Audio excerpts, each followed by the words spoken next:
தூய ஆவியின் திரியேக நாமம் நம்மை ஆசீர்வதித்து காப்பதாக. ஆமென். கிறிஸ்து இயேசுவுக்குள் பிரியமான அன்பு இறை மக்களே, பரிசுத்த யோவானின் பாலைவன சட்டமாக இன்றைய நாளில் சிந்தனைக்காக தெரிந்து கொண்டிருக்கிற கர்த்தருடைய திருமுறை வாக்கியம் உபாகமம் 10ஆம் அதிகாரம் 14-15 வசனங்கள். வானங்களும் வானாதி வானங்களும் பூமியும் அதில் உள்ள யாவையும் கர்த்தருடையவர்கள். ஆனாலும் உன் பிதாக்களில் அன்பு கூறும் பொருட்டு கர்த்தர் உன் மீது பிரியம் வைத்து அவர்களுக்கு பின்பு அவர் சந்ததியை தெரிந்தெடுத்தார். இந்நாளில் இருக்கிறபடிய சகல ஜாதிகளிலும் உங்களையே தமக்கென்று தெரிந்து கொடுத்தார். கிறிஸ்துவில் அன்பானவர்களே, இன்றைக்கு கிறிஸ்தவர்களாகிய நீங்களும் நானும் உலகத்தின் ராஜாக்கள், அதிபதிகள் என்று திருமறையிலே அப்போஸ்தல நடவடிக்கைகளிலே நாம் பார்க்கிறோம். நாம் ராஜாக்களும் ராஜாத்திகளுமாக ஆண்டவருடைய கரத்திலே அழைக்கப்பட்டாலும் இன்றைக்கு இந்த உலகம் யாருடையது என்ற ஒரு கேள்வி. ஆனால் ஒவ்வொரு பகுதியில் வாழ்கிறவர்களும் இந்த உலகம் இதோடு எங்களுடையது. நம்முடைய தெருவை எடுத்துக்கொண்டாலே, வீட்டை எடுத்துக்கொண்டாலே, நம்முடைய வாழுகின்ற சூழலில் ஒவ்வொருவரும் தனக்கென்று ஒரு எல்லையை குறித்து கொண்டு இது என்னுடையது என்று நாம் அரசுக்கும் சரி, நம்முடைய வாழ்வுக்கும் சரி வரி செலுத்தி அதை நாம் நம்முடைய பெயருக்கு அந்த இடத்தை குறிப்பிட்டு கொள்கிறோம். ஆனால் ஆண்டவராகிய கர்த்தரோ இங்கே 14வது வசனத்தில் சொல்கிறார், பூமியும் அதில் உள்ள யாவும் கர்த்தருடையவைகள். இன்றைக்கு இந்த உலகத்தில் இருக்கிற முழு பூமியும் கடவுளுடையது. இதில் இருக்கிற எல்லா இயற்கை வளங்களும் கனிம வளங்களும் கடவுளால் கொடுக்கப்பட்டிருக்கிற மனித வாழ்வுக்காக, மனிதனுடைய ஈடேற்றத்துக்காக, முன்னேற்றத்துக்காக கடவுளால் கொடுக்கப்படுகிற ஒரு அருள் கொடை. அந்த கொடைகளை பாதுகாக்கவும் பராமரிக்கவும் தான் கடவுள் கொடுத்திருக்கிறார். ஆனால் அவைகளை சொந்தமாக்கி கொள்ள உனக்கு ஒருபோதும் கொடுக்கவில்லை. இந்த பூமியில் இருக்கிற சந்ததி நிலையாய் வாழ வேண்டும். கடவுளுடையதை கடவுளுக்கு கொடுக்க வேண்டும். இந்த மண்ணுலகை நாம் வாழுகின்ற அதிகார வர்க்கமாக இல்லாதபடி அன்பின் வர்க்கமாக, அதை பராமரிக்கிற வர்க்கமாக, அதற்கு பண்பு செய்கிற மக்களாக நாம் காணப்பட வேண்டும். இன்றைக்கு வரலாற்று பூர்வமாக பார்க்கும்போது இந்த உலக வரலாற்றில் பல்வேறு விதமான நோய்களை நாம் பார்க்கிறோம். அந்த நோய்களில் ஒன்றான தட்டம், பெரியம்மை என்று அழைக்கப்படக்கூடிய ஒரு நோய். அந்த நுண்கிருமி நோய்களினால் உண்டான அந்த காரியத்தை வரியோலா மைனர், வரியோலா மேஜர் என்ற உயிர் பலிகளை உண்டாக்கி கொண்டு வந்தது. 20-40% மக்கள் உயிர் பிழைத்தவர்களும் பலரும் கண் பார்வை இழப்பதுடன் நீங்காத தழும்புகளை பெறுகின்றவர்களாக. இந்த நிலையிலே தான் 1967ஆம் ஆண்டு 12 மில்லியன் மக்கள் அந்நோயினால் பாதிக்கப்பட்டு அழிந்து போனார்கள்.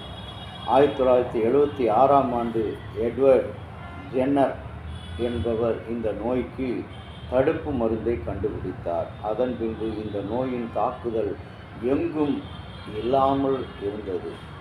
விசேஷமாக இந்த நாள் கிறிஸ்துவனுடைய காரியத்தில் ஆண்டவருக்குரிய இந்த உலகம் ஆண்டவருடையது. இன்றைக்கு நாம் கண்டுபிடித்திருக்கிற இந்த மருந்தும் உலகமும் கடவுளுடையது. இந்த மருத்துவ அறிவை கொடுத்தவர் ஆண்டவர்.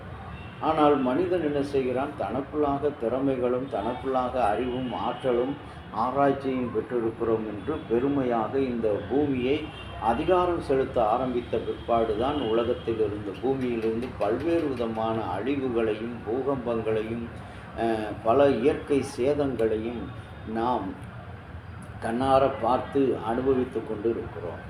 இன்றைக்கு ஆண்டவருக்குள் பிரியமான அன்பு இறை மக்களே, வானமும் பூமியும் கடவுளுடையது.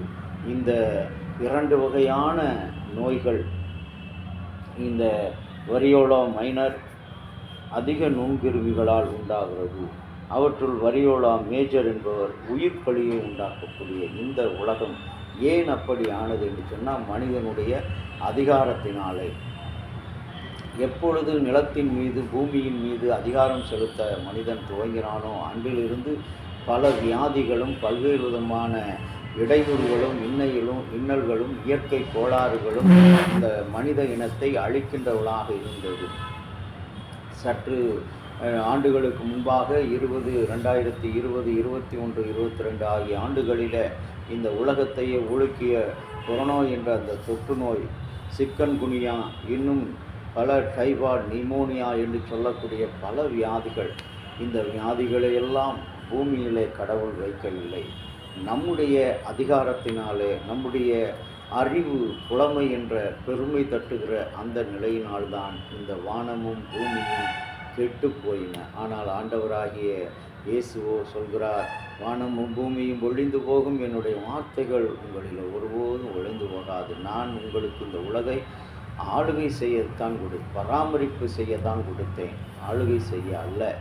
நீங்கள் ஆண்டு கொள்ளுங்கள் என்று சொன்னால் அதை வைத்து கொள்ளுங்கள், அதை பயன்படுத்தி கொள்ளுங்கள். இன்றைக்கு நம்முடைய கரத்தில் ஒரு பொருளை கொடுத்துருக்கிறான்னு சொன்னால் அந்த பொருளை பத்திரமாக பராமரித்தால்தான் அது நீண்ட நாட்கள் பயன்படும். ஆனால் இன்றைக்கு உலகம் அடிக்கடியே பல விளைவுகளை சந்திப்பதற்கு காரணம் இந்த அத்துமீறல், கடவுளுடைய கட்டளைக்கு மீறி செயல்படுது. அதனால தான் கடவுள் அந்த 10ஆம் அதிகாரம் 14, 15 வசனங்களில் கடவுள் வேறு எண்ணத்தை கேட்குறார், நான் சொல்கிறத நீ ஃபாலோ பண்ணும், பின்பற்று என்று சொல்லுகிறார். இன்றைக்கி அந்த சிந்தனையோடு நாம் கடவுளுக்கு நம்ம விட்டு கொடுக்கலாமா? அன்பின் கடவுளை, இரக்கமுள்ள தகப்பனே, இந்த மகிழ்ச்சிகரமான நல்ல நாளுக்காக நன்றி. உலக அன்னையர் தினம் என்று இந்த நாளில் சிறப்பாக நினைக்கப்பட்டாலும் இந்த பெரியம்மை நோய்க்கான மருந்து தடுப்பை கண்டுபிடித்த அருமையான அந்த எட்வர்ட் என்ற அடியாருக்காக இந்த உலகத்தில் மனிதன் கொடுக்கப்பட்ட இந்த உலகம் ஆண்டவரை அழிந்து போனாதபடி இன்றைக்கு அவற்றில் அன்பு செய்து பண்பு செய்து பராமரிப்பு செய்து வாழ நீங்கள் அர்ப்பணிக்கிறோம். இறைமைந்தன் இயேசுவின் வழியாக வேண்டுகிறோம். ஜீவனுள்ள நல்ல பிதாவே, ஆமேன். தந்தையாகிய கடவுளின் அன்பும் மைந்தராகிய இயேசுனுடைய அருளும் பரிசுத்த ஆவியினுடைய நல்ல உரம் பாதுகாப்பு உங்கள் அனைவரோடு கூட இருப்பதாக. ஆமேன்.